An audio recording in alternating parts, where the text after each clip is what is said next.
Lola Jean Castor and Ina Louise Castor were sisters who grew up in Kansas.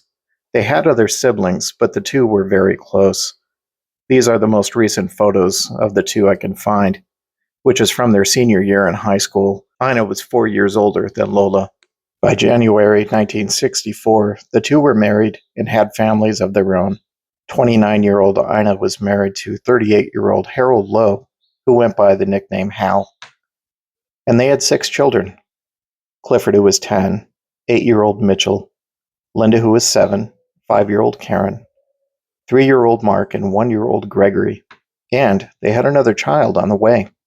In January of that year, they moved to Winkleman, Arizona, to improve Hal's health. 25-year-old Lola was married to 30-year-old John, and they lived in Phoenix at this home with their 2 children, 4-year-old Vicky and 3-year-old Shelley. Hal and his brother-in-law John got along well. By May of '64, Hal was struggling to build a cactus lamp business which operated out of their home, a farm in Winkleman.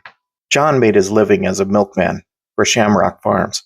On Tuesday, May 12th, since Ina was due to have her child any time, Lola invited Ina and the children to visit her in Phoenix. Lola drove to Winkleman, and her and John's 1961 station wagon picked up Ina and the children and headed back, and they spent the day together while John was at work.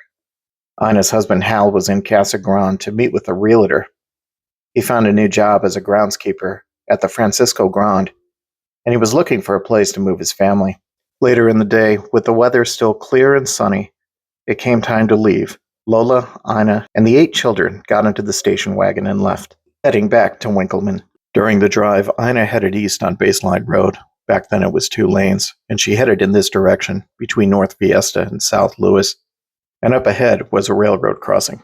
As she got closer, the railroad crossing lights began to flash. Approaching at 60 miles an hour, heading north was a 14-car Southern Pacific Mail Express train, consisting of 2 diesel units, 14 mail and baggage cars, and 2 passenger coaches.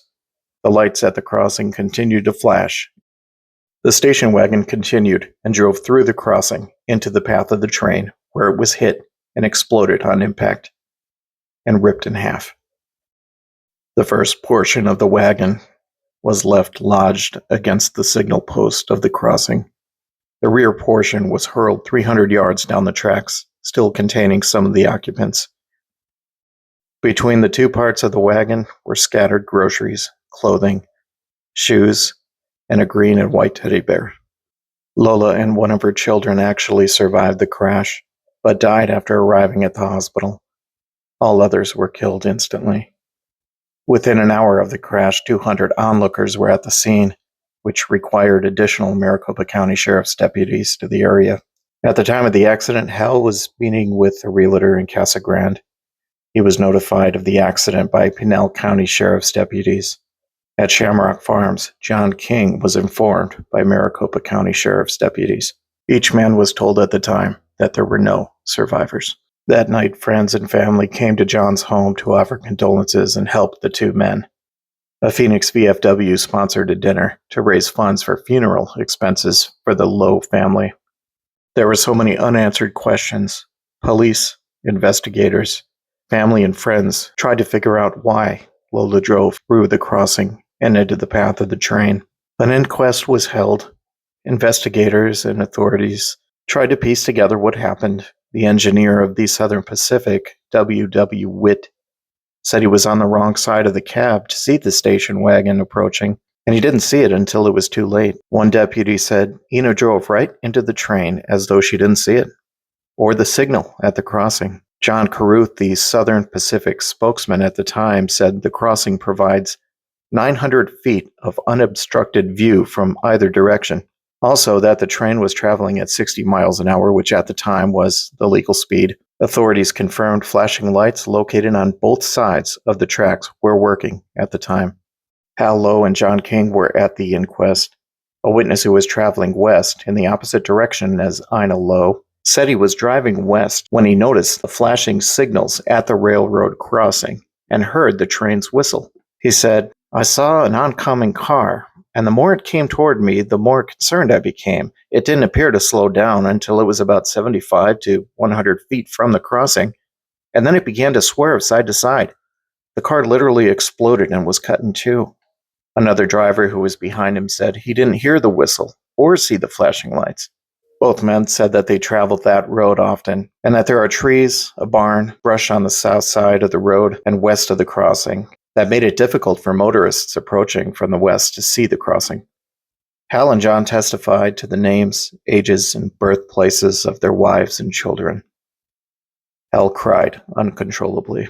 Both men, and others who knew Ina, said she was a real good driver, a perfect driver who always stopped at stop signs, and that she wouldn't go through a warning signal if she saw it. One said, "I trusted her driving as well as I trusted my own." Jack West of the Arizona Republic snapped this photo, which appeared in the front page of the paper, showing the view Ina would have had as she approached the crossing.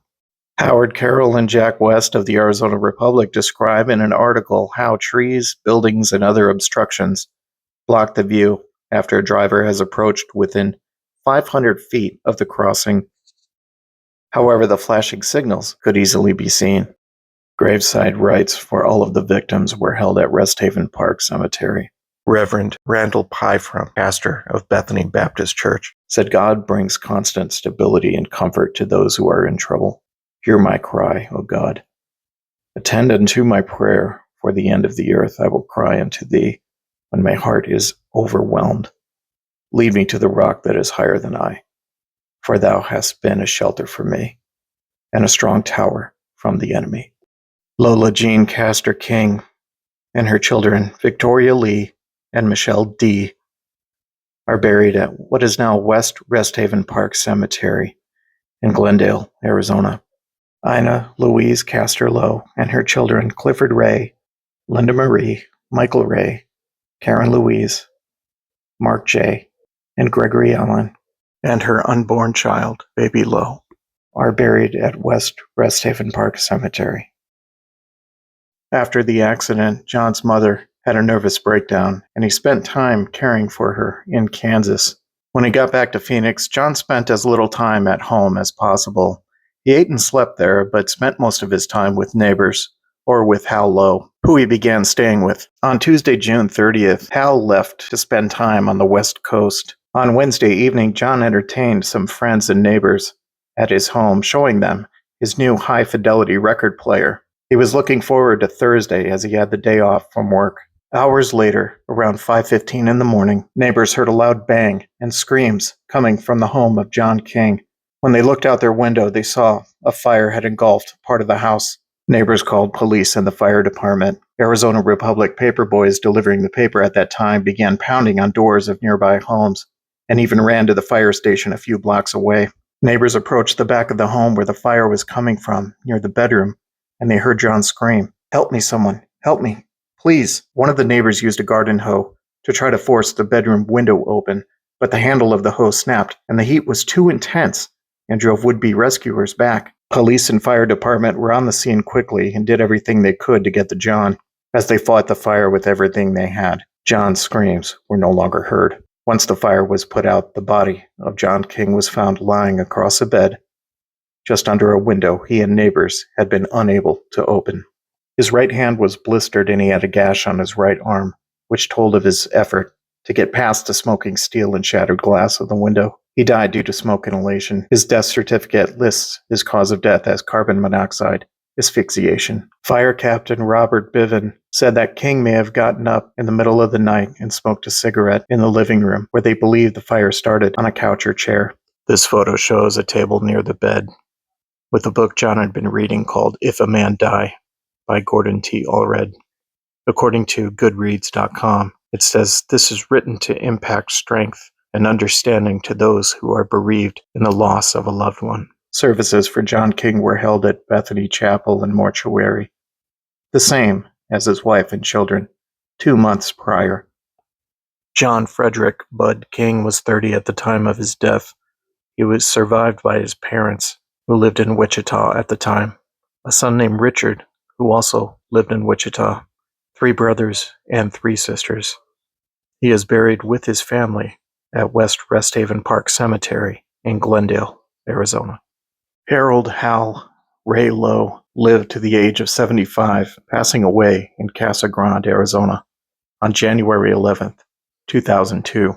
The World War II Navy veteran is buried at the Arizona Veterans Memorial Cemetery, or the National Memorial Cemetery of Arizona, in Phoenix.